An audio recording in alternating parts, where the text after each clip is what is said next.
आज काल जे रिलायन्सचे प्रमुख आहेत मुकेश अंबानी त्यांच्याकडनं एक विधान करण्यात आलेलं आहे की रिलायन्स ही गुजराती कंपनी आहे, गुजराती होती आहे आणि राहील.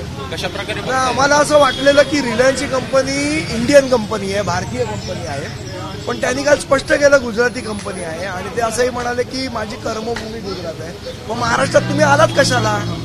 इथे जमिनी आमच्या मराठी माणसांनी दिलेल्या आहेत तुमची कंपनी उभारण्यासाठी आणि तुम्हाला जर वाटत असेल ही कंपनी गुजरातची आहे, सगळा बाड विस्तारा गुंडाळा, तुमचा अँटेलिया पण गुंडाळा आणि गुजरातला जाऊन बसा. महाराष्ट्रात तुमचं काम काय? मराठी माणसांनी यापुढे विचार केला पाहिजे कुठल्याही रिलायन्सचा प्रोडक्ट घेताना की आपण हे भारतीय कंपनीकडनं नाही घेत आहोत, आपण हे गुजराती कंपनीकडनं घेत आहोत आणि यांचा जर उद्देश फक्त गुजरातचा विकास करण्याचा असेल तर महाराष्ट्रात तुम्ही काय करताय हा आमचा प्रश्न आहे.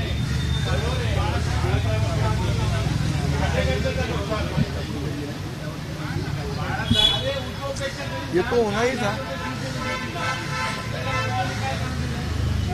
अजून काय सांग?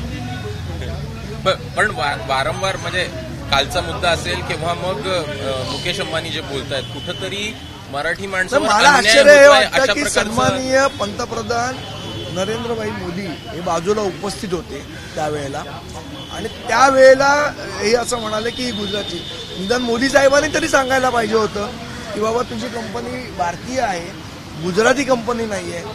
आता पंतप्रधान पण गुजरातचे आहेत का देशाची आहेत आपण विचार करण्याचा वेळ आहे. पंतप्रधान पण अनेकदा वारंवार उल्लेख करतात. मुळात मुद्दा असा आहे जेव्हा ह्याच गोष्टी सन्माननीय राजसाहेब म्हणतात, महाराष्ट्र नवनिर्माण सेना म्हणते, मराठी भाषेबद्दल जेव्हा आम्ही बोलतो तेव्हा आम्हाला अख्खा देश संकुचित ठरवतो की हे महाराष्ट्राबद्दल विचार करतात, हे संकुचित आहेत, हे फक्त मराठी माणसाबद्दल विचार करतात, हे संकुचित आहेत. मग मुकेश अंबानी संकुचित नाही का? तर फक्त गुजरातबद्दल विचार करत असतील नरेंद्रभाई मोदी तर ते संकुचित नाही का हा प्रश्न आहे. याच्या संदर्भात रिलायन्सला तुम्ही काही पत्रव्यवहार? मला असं वाटतं ह्याच्यामध्ये मराठी माणसांनी जागरूक होण्याची गरज आहे. ज्या पद्धतीचं आक्रमण हे तुम्ही करायला लागलेलं आहात, मराठी माणसाचं महत्त्व कमी करण्याचा जो प्रयत्न करायला लागलेला आहात, मला असं वाटतं ह्याच्याबद्दल मराठी माणसांनी जागरूक राहिलं पाहिजे. आणि परवाचं आपण बघितलं असेल तर सन्माननीय राजसाहेबांनी पण तेच सांगितलं, शेवट जमिनी आपल्या जात आहेत, मराठी माणसाच्या जमिनी जात आहेत आणि उद्योग गुजरात्यांचे होत आहेत आणि तिथे रोजगार पण मराठी माणसाला मिळत नाहीये. एबीपी माझा, उघडा डोळे बघा नीट.